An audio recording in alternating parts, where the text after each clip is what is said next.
அனைவருக்கும் வணக்கம். இன்னைக்கான கிரிக்கெட் அப்டேட்டில் நம்ம பார்க்க போகிற ரொம்ப முக்கியமான ஒரு பரபரப்பான தகவல் என்ன அப்படின்னு பார்த்தீங்கன்னா, இந்திய அணியில் 3 வீரர்கள் நீக்க பண்ணியிருக்காங்க. அதில் பார்த்தீங்கன்னா அபிஷேக் சர்மாவுக்கு கடைசி வாய்ப்பு கொடுக்கப்பட்டிருக்கிறது அப்படின்னு கூட சொல்லலாம். பிளேயிங் 11ல் அந்த இந்திய அணியிலிருந்து நீக்கப்பட்ட அந்த 3 வீரர்கள் யார் யார், எந்த ஒரு காரணத்துக்காக அவங்க நீக்கப்பட்டாங்க, பிளேயிங் 11ல் கடைசி வாய்ப்பு அபிஷேக் சர்மாவுக்கு கொடுக்கப்பட்டதனுடைய பின்னணி நிலவரம் என்ன அப்படிங்கிறத பற்றின பல தகவலோடு இன்னும் சுவாரஸ்யமான பரபரப்பான கிரிக்கெட் அப்டேட்ஸை தொடர்ந்து நீங்கள் தெரிந்த பலன் பெற வீடியோவை ஸ்கிப் பண்ணாமல் கடைசி வரைக்கும் பாருங்கள். வீடியோக்குள்ளே புகிறதுக்கு முன்னாடி இதுவரைக்கும் நீங்கள் நம்ம சேனலை சப்ஸ்கிரைப் பண்ணலை அப்படின்னா உடனே சப்ஸ்கிரைப் பண்ணிக்கோங்க. அப்படியே பக்கத்தில் இருக்கக்கூடிய நோட்டிஃபிகேஷனுக்கான பில் பட்டனையும் ப்ரெஸ் பண்ணிக்கோங்க. சரி நேர்களே, வாங்க வீடியோக்குள்ளே போகலாம். 2026 T20 உலகக்கோப்பை தொடரில் இந்திய அணி தனது கடைசி லீக் ஆட்டத்தில் நெதர்லாந்து அணியை எதிர்கொண்டு வராங்க. குரூப் ஏ பிரிவில் ஏற்கனவே ஹாட்ரிக் வெற்றிகளை பதிவு செய்து சூப்பர் 8 சுற்றுக்கு தகுதி பெற்றுவிட்ட இந்திய அணி எந்தவித அழுத்தமோ இன்றி இந்த போட்டியில் களமிறங்குது. அகமதாபாத்தில் இருக்கக்கூடிய நரேந்திர மோடி மைதானத்தில் நடைபெறும் இந்த போட்டியில் இந்திய அணி நிர்வாகம் தனது ஆடும் 11ல் சில முக்கிய மாற்றங்கள் செய்ய திட்டமிட்டிருந்தாங்க. அடுத்து வரக்கூடிய சூப்பர் 8 சுற்று போட்டிகள் மிகவும் முக்கியமானவை அப்படிங்கிறதுனால அணியின் முக்கிய பந்து வீச்சாளர்கள் மற்றும் ஆல்ரவுண்டர்களுக்கு ஓய்வு அளிக்கப்பட இருக்குங்க. அதன்படி வேகப்பந்து வீச்சாளர் ஜஸ்பிரீத் பும்ரா, சுழற்பந்து வீச்சாளர் வருண் சக்கரவர்த்தி மற்றும் ஆல்ரவுண்டர் ஹார்திக் பாண்டியா ஆகியோருக்கு இந்த போட்டியில் ஓய்வு அளிக்கப்படலாம் அப்படின்னு சொல்லப்படுது. இவர்களுக்கு பதிலாக முகமது சிராஜ், ஹர்ஷிப் சிங் மற்றும் வாஷிங்டன் சுந்தர் ஆகியோர் அணியில் சேர்க்கப்பட வாய்ப்புகள் இருக்கிறதா. முகமது சிராஜ் மற்றும் வாஷிங்டன் சுந்தர் ஆகியோர் IPL தொடரில் குஜராத் டைட்டன்ஸ் அணிக்காக விளையாடி வர்றவங்க. அதனால் அகமதாபாத் மைதானம் அவங்களுக்கு மிகவும் பரிச்சயமானது அப்படிங்கிறதும் அணிக்கு கூடுதல் பலமாக அமைஞ்சிருக்கு. ஹர்ஷிதீப் சிங் பாகிஸ்தான் போட்டிக்கு முந்தைய போட்டிகளில் சிறப்பாகவே செயல்பட்டிருந்தார். பாகிஸ்தான் போட்டியில் அவருக்கு வாய்ப்பு கிடைக்காத நிலையில் தற்போது மீண்டும் அவர் தனது திறமையை நிரூபிக்க காத்து கொண்டிருக்காரு அப்படின்னே சொல்லலாம்.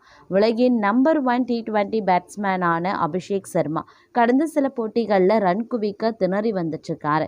அமெரிக்கா மற்றும் பாகிஸ்தான் அணிகளுக்கு எதிரான போட்டிகளில் அவர் டக் அவுட் ஆகி ஏமாற்றம் அளித்தார். இதனால் அவர் அணியில் இருந்து நீக்கப்படுவாரா அப்படின்ற கேள்வியும் எழுந்திருக்கு.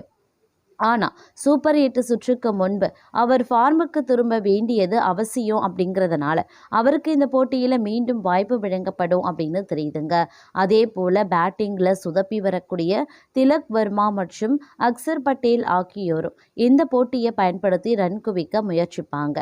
இந்த இந்திய அணியுடைய உத்தீச ஆடும் 11ல் யார் யார் இருக்காங்கன்னா, அபிஷேக் சர்மா, இஷான் கிஷன் விக்கெட் கீப்பராகவும், திலக் வர்மா, சூரியகுமார் யாதவ் கேப்டனாகவும், வாஷிங்டன் சுந்தர், சிவம் துபே, ரிங்கு சிங், அக்ஷர் பட்டேல், குல்தீப் யாதவ், ஹர்ஷித் சிங், முகமது சிராஜ் ஆகியோரும் இடம்பெற்றிருக்கிறதும் முக்கியமான ஒரு விஷயம் அப்படின்னே கூட சொல்லலாங்க.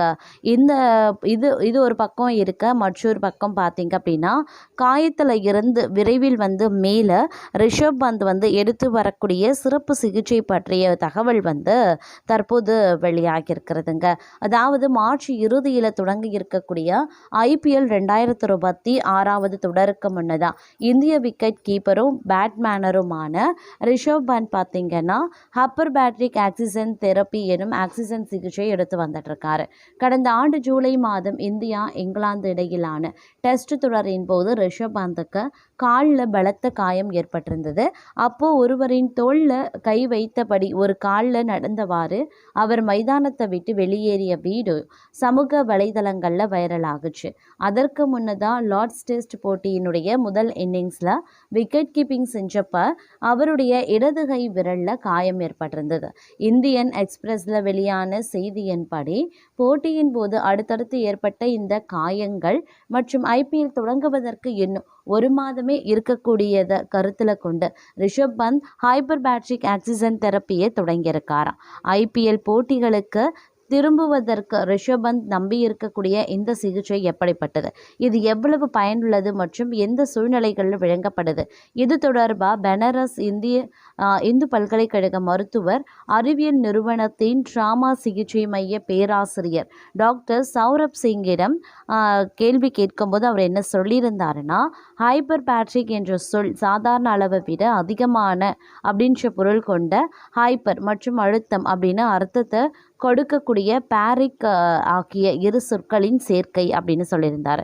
ஹைபர் பேரிக் ஆக்சிஜன் தெரப்பி சாதாரண அளவை விட அதிகப்படியான ஆக்சிஜனை வழங்கி உடல் நலம் தேறுவது விரைவுபடுத்தும் ஒரு சிகிச்சை முறையா. அறிவியல் ரீதியாக நம்மளுடைய வளிமண்டலத்தில் 78% நைட்ரஜன் மற்றும் 21% ஆக்சிஜன் இருக்குது. ஆனால் இதில் சிகிச்சை பெறும் நபருக்கு 100% சுத்தமான ஆக்சிஜன் வழங்கப்படுது. இந்த ஆக்சிஜன் ஒரு சிறப்பு அழுத்த கேபினில் வழங்கப்படுது. அங்கு காற்றின் அழுத்தம் சாதாரண நிலையை விட 2 முதல் 3 மடங்கு அதிகமாகவே இருக்குமா. அழுத்தம் அதிகமாக இருக்கும்போது சிகிச்சை பெறும் நபரின் நுரையீரல்கள் சாதாரண நிலையை விட மிக அதிகமான ஆக்சிஜனை உள்வாங்கிக் கொள்ள முடியும் அப்படின்னு சொல்லியிருந்தார். இந்த கூடுதல் ஆக்சிஜன் ரத்தத்தின் வழியா உடல்ல காயம், புண், அப்படி இல்லைன்னா தொற்று இருக்கக்கூடிய பகுதிகளை சென்றடைந்து குணப்படுத்தக்கூடிய வாய்ப்பை கொடுக்கிறது அப்படின்னு சொல்லியிருந்தார். அது மட்டும் இல்லாமல் தற்போது பார்த்திங்கன்னா பாகிஸ்தானை வீழ்த்தி T20 உலக கோப்பையினுடைய சூப்பர் 8 சுற்றுக்கு இந்தியா ஏற்கனவே தகுதி பெற்று விட்டாங்க. இந்த நிலையில் தன்னுடைய கடைசி லீக் போட்டியில் அகமதாபாத்தில் இருக்கக்கூடிய நரேந்திர மோடி மைதானத்தில் இந்தியா நெதர்லாந்து அணியை எதிர்கொள்கிறாங்க. இந்த ஆட்டம் இந்திய அணிக்கு ஒரு பயிற்சியாகவே அமையும் அப்படின்னு எதிர்பார்க்கப்படுது. அடுத்த கட்டமான சூப்பர் 8 போட்டிகள் சவாலாக இருக்கும். அப்படிங்கிறதுனால முக்கிய வீரர்களுக்கு ஓய்வளித்துவிட்டு இதுவரை வாய்ப்பு கிடைக்காத மாற்று வீரர்களை நெதர்லாந்துக்கு எதிராக களமிறக்க இந்திய அணி நிர்வாகம் திட்டமிட்டிருந்தாங்க. வீரர்களின் திறனை சோதித்து பார்க்கவும் முக்கிய வீரர்களை புத்துணர்ச்சியுடன் வைத்திருக்கவும் இந்த முடிவு எடுக்கப்பட்டுள்ளதாக தெரிவிக்கிறாங்க அப்படின்னே சொல்லலாம். அது மட்டும் இல்லாமல் தற்போது பார்த்திங்கன்னா மும்பை, அதாவது IPL 2026 தொடருக்கு முன்னதாக கொல்கத்தா நைட் ரைடர்ஸ் அணி பல முக்கிய சவால்களை எதிர்கொள்வதாக முன்னாள் இந்திய வீரர் ஆகாஷ் சோப்ரா தெரிவித்திருந்தார். 25.20 கோடிக்கு வாங்கப்பட்ட கேம்ரூன் கிரீன் பேட்டிங்கில் சோபிக்காததும் வேகப்பந்து வீச்சாளர்கள் சிலர் இல்லாதது பிரச்சனையை ஏற்படுத்தும் அப்படின்னு அவர் கூறியிருந்தார். கிரீன் நடப்பு T20 உலகக்கோப்பை 2026 தொடரில் 3 இன்னிங்ஸில் வெறும் 24 ரன்கள் மட்டுமே எடுத்திருந்தார். இது குறித்து பேசிய ஆகாஷ் சோப்ரா, நீங்கள் 25 கோடி கொடுத்து ஒரு வீரரின் போட்டியில் இருந்து ஒரு ரன் கூட வரல. கேம்ரூன் கிரீன் சுத்தமாக சோபிக்கலை. அவர் ஒரு செயலற்ற சொத்ததாக மாறினா கொல்கத்தாவினுடைய நிலை என்னவாகும் அப்படின்னு கவலை தெரிவித்திருந்தார். 3 முறை IPL சாம்பியன்களான KKR வேகப்பந்து வீச்சு பிரிவில் கடும் நெருக்கடிகளை சந்தித்திருக்கு. ஹர்ஷித் ராணா, முஸ்தாபிசர் ரஹ்மான் இல்லாததும் மற்றும் மதிஷா பதிரனாவின் காயம் ஆகியவை பலவீனங்களை ஏற்படுத்தும். ஆஸ்திரேலியாவுக்கு எதிரான போட்டியில் பதிரானாவுக்கு காயம் ஏற்பட்டதால் அவர் பாதியில் விலகியிருந்தார். இது குறித்து பேசிய ஆகாஷ் சோப்ரா, பதிரனா தனது கால வெளியால் தொட்டதும் ஈடன் கார்டனில் இருந்து ஓ அப்படின்ற சத்தம் கேட்டது. ஹர்ஷித் ராணா IPLக்கு வரமாட்டார், முஸ்தாபிசர் ரஹ்மானும் வரமாட்டார், பதிரானாவும் வரலை அப்படின்னா யார் வீசுவாங்க அப்படின்ற கேள்வியை எழுப்பியிருந்தார். அது மட்டும் இல்லாமல் KKR அணியினுடைய இந்திய வேகப்பந்து வீச்சு பிரிவில் வைபவ் அரோரா, ஆகாஷ் தீப், உம்ரன் மாலிக், கார்த்திக் தியாகி போன்ற வீரர்கள் இருந்தாலும் அது போதுமானதா என சோப்ரா கேள்வி எழுப்பினார். அணிக்கு ஒப்பந்தம் செய்யக்கூடிய வெளிநாட்டு வேகப்பந்து வீச்சாளர்களின் பட்டியல் என்னிடம் இருக்கிறது. Spencer Johnson, Richard Gleeson, Jhye Richardson, Sean Abbott, Nathan Smith, ஒருவேளை கஸ் அட்கிசன் அல்லது ஜொரால் கோஸ்லி தன்னுடைய மாற்று வீரர்களாக இருக்காங்க. பதிரனா மற்றும் முஸ்தபிசர் தரப்பில் இவர்களில் யாரும் இல்லை அப்படின்னு சோப்ரா குறிப்பிட்டிருந்தார். இதுதான் அவர்களுடைய தற்போதைய நிலையா. மிக சிறந்த பந்து வீச்சாளர்களான வாய்ப்புகள் அவர்களிடம் கிடையாது. இந்திய பந்து வீச்சில் ஆகாஷ் மாத்வார், கமலேஷ் நாகர்கோட்டி, ராஜ் லெம்பானி அல்லது மணிக் குருவால் ஆகியோர் இருக்கலாம். ஆனால் அவ்வளவுதான், தரமானவர்கள் யாரும் கிடைக்கல அப்படின்னு சோப்ரா சொல்லியிருந்தார். மதிஷா பதிரானா மற்றும் முஸ்தாபிசர் ரஹ்மான் இருவரினுடைய மொத்த தொகையான 27.20 கோடி KKR வசம் இருக்கலாம். ஆனால் தரமான வீரர்களை வாங்க ஆள் இல்லை அப்படின்னு ஆகாஷ் சோப்ரா குறிப்பிட்டிருந்தார்.